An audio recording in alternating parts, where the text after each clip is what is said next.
we do know Tua and Mike McDaniel have that relationship. We're going to bring in John Jastremski now to help us preview this Dolphins-Browns game this weekend. John works for The Ringer and SNY, and now he joins us here on the Ultimate Cleveland Sports Show. How you doing today, John? What's up, guys? Merry Christmas. Happy holidays. Are you guys excited to watch a riveting Dolphin-Brown football game? My goodness. Can't wait for this one. It's going to be a barn burner. I was actually thinking when the Browns played the Cardinals last year, we knew Clayton Tune was starting in place of Kyler Murray, and trying to get excited about the idea of a good football game between the Browns team that was good last season and Clayton Tune was damn near impossible. Do Dolphins fans feel the same way about facing DTR this weekend? Like, does that give you any scare whatsoever?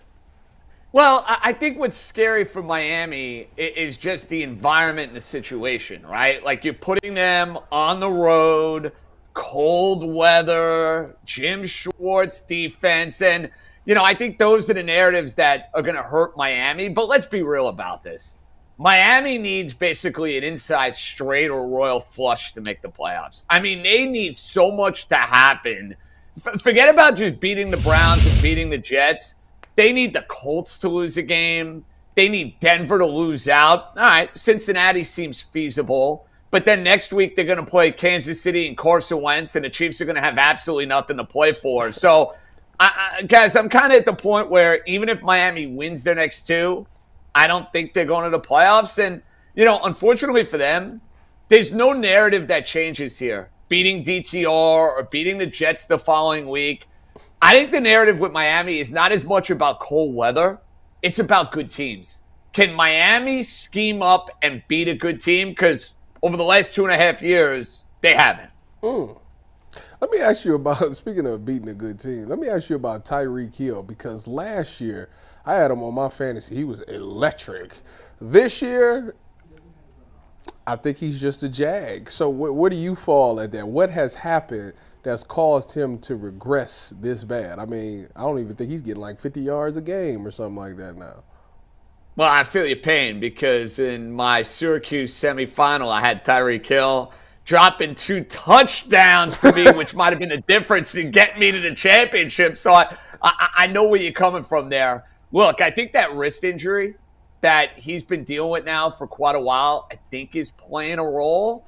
But we're also talking about a guy who's been one of the most dominant receivers in the NFL for the better part of 6, 7, 8 years? It's not for long, guys. It doesn't last forever. So you want to tell me he's lost a little bit of a step? I think you could sell me on that.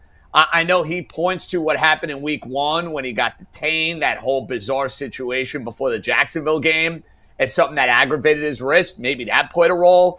And then there was also that kind of stretch for about 4 to 6 weeks where Tua wasn't there. And the Dolphins without Tua. Say what you want about Tua against good teams. Say what you want about him comparing him to other quarterbacks. He's one of the most valuable players in the NFL because when he doesn't play, guys, the Dolphins become one of the most unwatchable, pathetic, disgraceful offenses that I've ever seen. So I think you add up age, the wrist, and not having Tua for 4 games? I think that's why you've seen diminished results from Tyreek. John, we look up here and we just got Jerry Jeudy, and I'm always talking about you need more than one guy. You need stockpile. You can't be running around here with one receiver and thinking it's going to get it done. And the Dolphins are the poster child for explosive offense, explosive receivers. What seems to be the missing ingredient? Because the Dolphins, they have a quarterback. They got 2 great receivers. Is it the fact that they're not consistent in the running game? Is it defense? What's keeping them from being a team which, on paper, it looks like they should be perennial playoff contenders? What's keeping them from getting there? It's a great question. To me, it starts with physicality. They're not physical enough against these top teams that they play. I noticed it when they played Buffalo. You saw when they played Green Bay on Thanksgiving. They got beat at the point of attack. I'm talking on the offensive line in the interior. I'm talking about on the defensive line where teams have kind of bullied Miami with good offensive lines. And to me, that's something you have to have if you're going to win December football games and if you're going to beat good teams and do it in hostile environments. And you mentioned that run game. I know Devon Achane is coming off a big day against San Francisco. They have been way worse this year running the football. And I think it's played a role in why they have not been as successful. I mean, you look last year, they were getting 4.5, 5.5 yards a carry. Now they're under 4 yards a carry. They lost a lot of talent on defense, not just from an injury standpoint. Bradley Chubb didn't have him at all this year. Jalen Phillips, they got him back. He gets hurt immediately. He's done for the year. Every team goes through injuries, so nobody wants to hear the laundry list of complaints. But I think that's hurt them, and I think it's hurt their defense. I think Weaver's done a good job of coaching them up. I think you've seen some guys emerge. Like Chop Robinson's going to be a really, really good player. I mean, watch out for him on Sunday. He's got a motor. His pressure rate is insane, and he's gaining more and more confidence with each passing week. But I think the reason they haven't beaten good teams and the reason they're, in this kind of mediocrity, stuck right in the middle NFL stage is they're not physical enough on both lines. Well, that brings me to my next question, John. Myles Garrett had his 100th career sack last week against Joe Burrow, and he's made a living eating off bad offensive lines in games that don't mean anything. And I don't mean that as a knock on Myles. He's just been incredible in these kind of situations. On paper, this is a game where Myles could just completely wreck whatever Miami wants to do offensively. How can Miami protect Tua from 95 chasing him down in the backfield come Sunday? Pretty simple. Get the ball out of Tua's hands quick. And that's what he does a brilliant job of doing. And we've seen him against some elite pass rushers. You go back to when they played the Raiders a couple weeks earlier with Max Crosby. That was basically their MO. They are not going to allow Tua. And I think it's partially due to the concussion. I think it's partially due to the way these defenses are scheming them up, where they're dropping the two safeties back and they're daring you to be, methodical and go 13, 14, 15-play drives. And, I think it's the offensive line concerns too. They're not going to have him take deep drops. You're going to see him get the ball out of his hands very, very, very quickly. And that means if you're going to go and beat him, you got to have your guys who are corners be physical and be willing to tackle. That's why Houston had great success against Tua. They did a great job of tackling, and Stingley wrecked the game. So your corners, to me, more than anything, have got to be ready to go.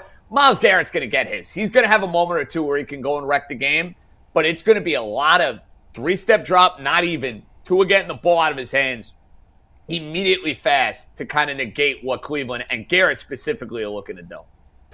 John, we were sitting here talking about the Cleveland Browns and talking about the draft because that's just kind of where we are. I know that y'all have a little bit of playoff hope, I think. Y'all don't think y'all been eliminated? Not much. I mean, listen, a little bit. Yeah, mathematically bit. Alive. They still put them in the graphic, but I mean, we would I kill wouldn't be for going that, to Vegas. I wouldn't go on your sports book and bet the Dolphins to make the playoffs, guys. Just saying. So let's say that y'all do get eliminated. What is going into this offseason or looking at the draft? What's the one thing that you want them to do to help them be a better team next year? Physicality. I'll keep talking about it till I'm blue in the face. The Miami Dolphins have a reputation for being this speed team. It's all well and good. Devon Achane, Jalen Waddle, Tyreek Hill. I need some enforcers, whether it's on the offensive line. I got to see what's going to happen with Teron Armstead. He's one of their best players. He's had a great NFL career. Does he hang it up at the end of this year? Is he a salary cap casualty? Are the Dolphins looking for a new tackle? They drafted one in the second round. Do they want to move him to guard? Do they feel good about him at left tackle? That to me is a question. And I can never have enough high-quality, high-talented players on that defensive line. So if they could get me a premier defensive tackle, somebody who could replace what Christian Wilkins gave them, and Sealer's great. I mean, Zach Sealer should go to the Pro Bowl. But I'd look at that position. I'd look at those interiors immediately, first glance. That's where I'm looking to draft. They're going to need two safeties. Javon Holland, he's been a good Dolphin. I don't know what's happened to him this year. He's probably cost himself a lot of money in free agency. So I don't think the Dolphins are going to give him a big money contract. Poyer looks like he's a zillion years old. I love him. He's had a great career. He killed the Dolphins for years, but he looks like a guy who's probably on the way out. Do you want to draft a safety in the first round, though? Unless they're Kyle Hamilton, the answer to that question is probably not. So I'll say offensive, defensive line. That's my first guess. You talk about what are you guys doing before we let you get out of here You don't make the playoffs. What are you doing at head coach? There's been whispers because we're sitting here at kind of the same position. Like, because I'm looking around and I'm like, listen, I would take the Dolphins coach. I mean, I don't. It's weird because guys, I live in New York.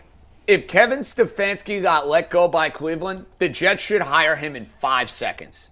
Literally 5 seconds. They haven't made the playoffs in 14 years. So I think both franchises. To me, Cleveland got absolutely sabotaged by what happened with Deshaun Watson. How is that on Kevin Stefanski? They literally got Deshaun Watson and paid him $10 zillion, and his superpowers got zapped away. Last year, he took Joe Flacco to the playoffs. The Browns, to me, have their coach. And from my standpoint with the Dolphins, they hadn't gone to the playoffs in back-to-back years in 20-something years. It was not a great year this season for Mike McDaniel, but the idea that he's in hot water, his job is on the line, to me, that's absolute nonsense. And the reason why I think it's nonsense, guys, do you see a coach get a game ball in week 16 and get fired 2 weeks later? I don't know about you guys, but that just kind of seems like a weird optic. I think McDaniel's fine. I think he'll be back. All right, John, we'll get out of here on 2 non-football related questions real quick, but somehow you know Justin Grimes, who was my high school basketball I do. coach. Good buddy of mine. Golf pal. That's right. How do you know Grimes? I need to know this backstory real quick. How do I know him? So Yeah. I met him when he was bouncing during the summertime at a bar down the Jersey Shore called Bar A that I used to venture to. And he knows I'm a big Dolphin guy. So we hit it up. We exchanged numbers. You know, there are not many guys in the New York area I could talk Dolphin shop with. So Grimesy became one of my guys. We play golf all the time. Tremendous dude. So that's Who was how a we better became golf buddies. swing? You or Grimes, though? That's the real question. Oh, Grimes is good. I stink. And Grimes by a mile. lastly, Grimes somehow isn't our only connection. I also know Nicky Lattarulo, who you work with at SNY Oh, one of my from favorites, my days back in SNY, Texas. who is a big Kansas City Chiefs fan. Must be nice. Yeah, They're it makes going to win no another sense. Super Bowl. Must Who's be a nice. bigger Yankee fan, though, Nicky or Mr. Grimes? That's a good question. Nicky. Grimes is a huge Yankee fan, but when I think Grimes, I think Dolphins. I have to be honest. Awesome. Well, that is John Jastremski of The Ringer in SNY. You can follow him on Twitter at John_Jastremski. John, appreciate you taking the time to join us today, and we'll hopefully have some better things to say about the Browns and the Dolphins next year. Yeah, hopefully the next Browns-Dolphins game is a little more juicy than this one, guys. I appreciate it. Anytime, guys. Happy holidays. John. Merry Christmas. Same to you. That is too. John Jastremski. We'll put his Twitter in the YouTube description.